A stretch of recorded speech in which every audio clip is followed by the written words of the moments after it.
Hi friends, कसे आहात सगळे? मी आहे जयश्री आणि महा एक्झाम्स या यूट्यूब चॅनलवर तुमचं पुन्हा एकदा खूप खूप मनापासून स्वागत. तर फ्रेंड्स, आज आपण 4 मार्च 2026च्या काही चालू घडामोडी पाहणार आहोत. त्याआधी जर चॅनलवर नवीन असाल आणि चॅनल सबस्क्राईब केलं नसेल तर महा एक्झाम्स या यूट्यूब चॅनलला नक्की सबस्क्राईब करा. चला तर मग आजच्या विषयाकडे. तर बढ़ना है तो यहाँ जुडना है हे देशव्यापी अभियान राजनाथ सिंह यांनी सुरू केले. गृहमंत्री अमित शहा यांनी कामरूपी आसाम या ठिकाणी आसाम पोलीस बटालियनच्या 10व्या मुख्यालयाची पायाभरणी केली. भारत व ब्राझील देशाने टपाल क्षेत्रातील सहकार्यासाठी सामंजस्य एम. सिंधिया व ब्राझीलचे मंत्री फ्रेडरिकोडी सिकेरा फिल्हो यांनी यावर स्वाक्षरी केली. पुढे पाहूया. नुकतेच संविधानाच्या तमिळ व गुजरात आवृत्तीचे अनावरण CP राधाकृष्णन यांनी केले.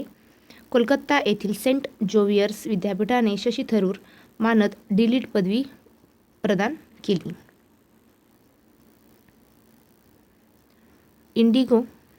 इंडिगोने ऑपरेशन कंट्रोल सेंटरचे नवीन प्रमुख म्हणून रोहित रिखे यांची नियुक्ती केली आहे. कॅप्टन रोहित रिखे यांनी जेसन हर्टर यांची जागा घेतली आहे. पुढे बघूया. भारतात दरवर्षी 28 फेब्रुवारी रोजी राष्ट्रीय विज्ञान दिवस साजरा केला जातो.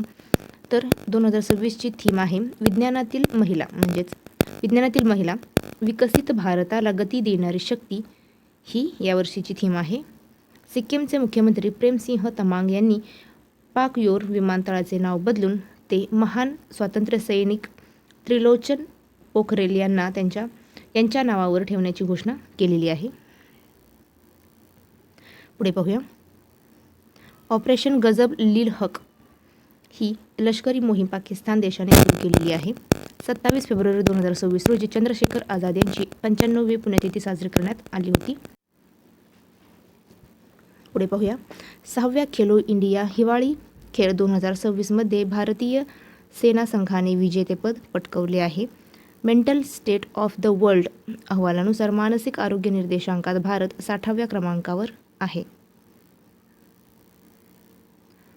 चीन भारतातील विज्ञानावरील राष्ट्रीय 2026 झारखंडमधील IIT धनबाद येथे आयोजित करण्यात आली होती. सायबर गुन्ह्यांना आळा घालण्यासाठी ऑपरेशन क्रॅकडाऊन तेलंगणा राज्याच्या पोलिसांनी सुरू केलेली आहे. राष्ट्रपती भवनात एडविन लिटियन्स यांच्या पुतळ्याच्या जागी C. राजगोपालाचारी यांचा पुतळा बसवण्यात आलेला आहे. रिझर्व्ह बँक ऑफ इंडियाने आपली तांत्रिक व डेटा सुरक्षा यंत्रणा अधिक बळकट करण्यासाठी भुवनेश्वर, ओडिसा येथे अत्याधुनिक ग्रीनफील्ड डेटा सेंटर उभारले आहे. पुढे पाहूया. राष्ट्रीय हरित न्यायाधिकरणाने अलीकडेच सुवा नदीला नदी म्हणून दर्जा पुनर्संचयित करण्याचे निर्देश दिले आहे.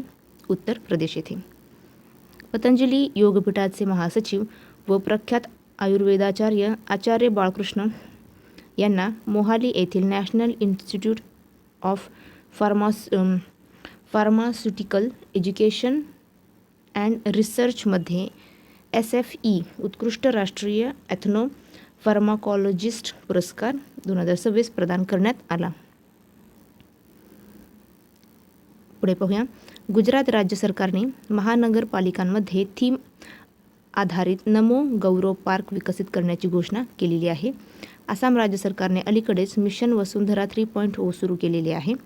नवी दिल्ली येथे ट्युलिप महोत्सव 2026ची 4थी आवृत्ती आयोजित करण्यात आली होती. तर फ्रेंड्स, थांबूया इथेच. व्हिडिओ पुढच्या व्हिडिओमध्ये. जय हिंद.